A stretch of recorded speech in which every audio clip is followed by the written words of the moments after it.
Hey ladies, something about neurodivergent people, we are always early, but we are never wrong. Okay, if anyone is neurodivergent, sound off in the comments, or if you know someone who is neurodivergent, they most likely will always peep something and notice something and be like, this is going to happen, or I sense that this is what the outcome is going to be.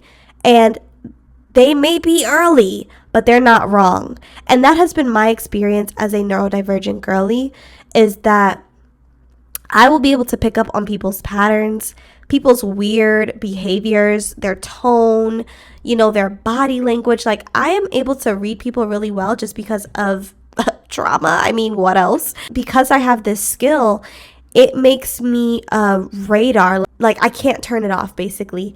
And I can just always sense when something will happen because I can just pick up on the energy of the space I'm in, and I can always just apply it to what I've seen in the past.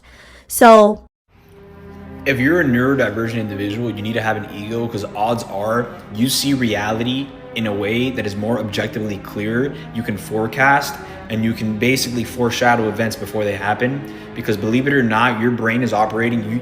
You're here, they're there, your brain is in here, but your mind is, it feels like, the best way I've described it is that your mind is on a different frequency. While everybody's here, fucking neurotypicals, I hate them. Your mind is literally elsewhere, like in a different, like almost like ego bird's eye view. So you're seeing things and processing things. You don't even know why you know what you know, but you know it, and you're usually right. That doesn't mean people are going to agree with you. That doesn't mean that they're going to see what you see. You need to have an ego about your insights. Guard them, protect them. Don't tell people what you see. That is your secret. That is your sauce. You start telling them what you see, they get defensive, they can gaslight, they can manipulate, they can change. You have to play dumb, and then you have to use your insights. For me, I always can tell when something negative may happen, when someone is a little off. I can always sense when there is something more to the story that no one else is seeing.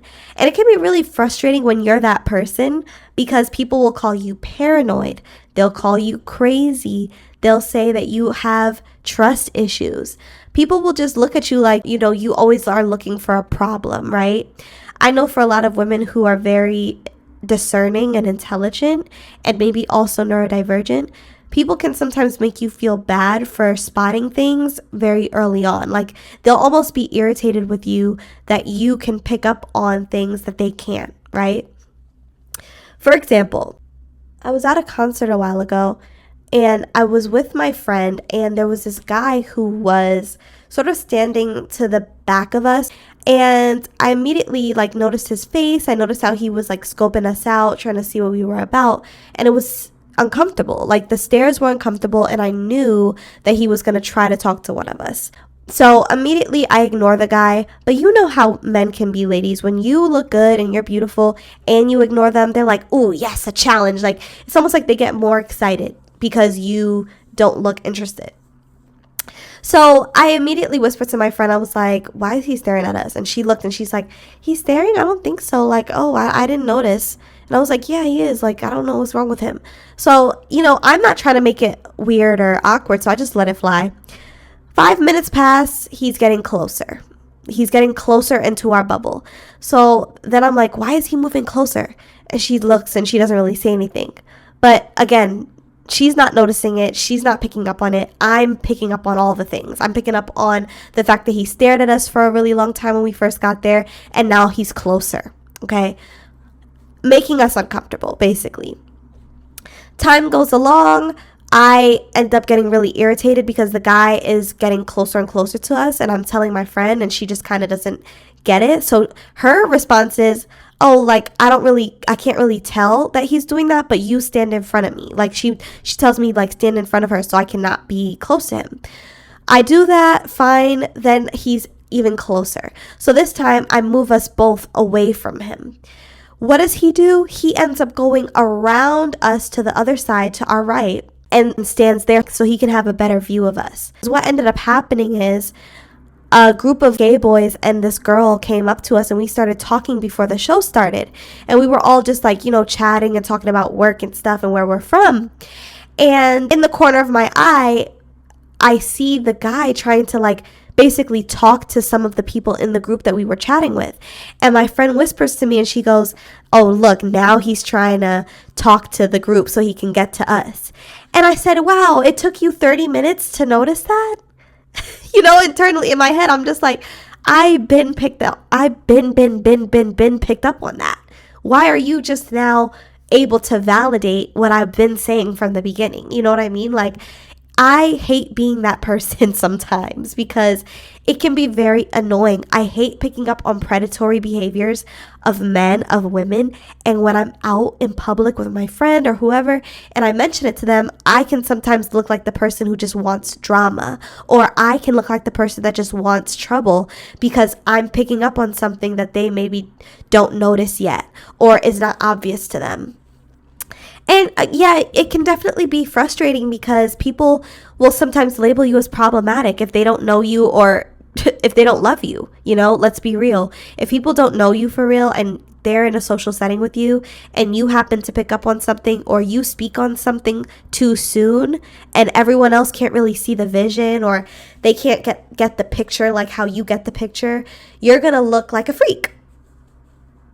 Yep. You're going to look like a freak to these people because how did you know that? Why are you so quick to, speak on something that doesn't seem obvious to the rest of us? Like, that's how neurotypical people behave. Like, when you are a discerning neurodivergent baddie, people are going to make you feel so bad for being able to tell things. Like, I didn't ask for this gift. I don't know what you want me to say. Like, I just happen to be able to pick up on people's behaviors, their body language, their facial expressions, their everything, pattern recognition. Like, I noticed it immediately with that guy because he was moving shady. He was staring. He was trying to get into our personal space.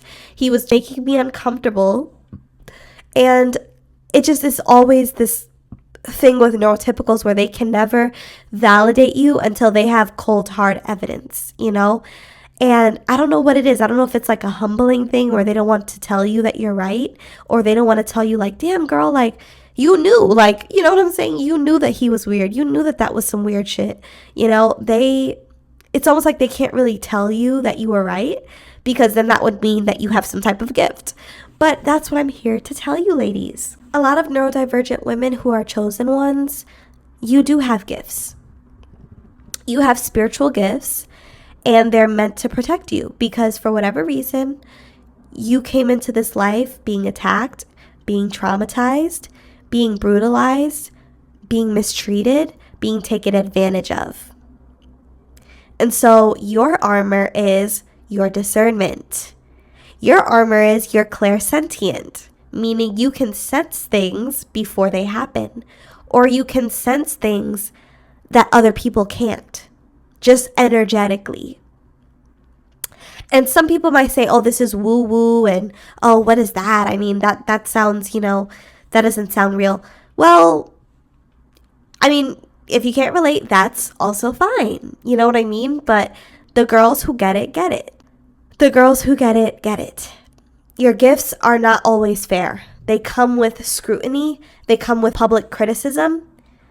They come with people looking at you like you are the weird one, even though you're just trying to call out the weird people that are actually weird, It can be very daunting, but at the same time, it's a blessing because it is your superpower.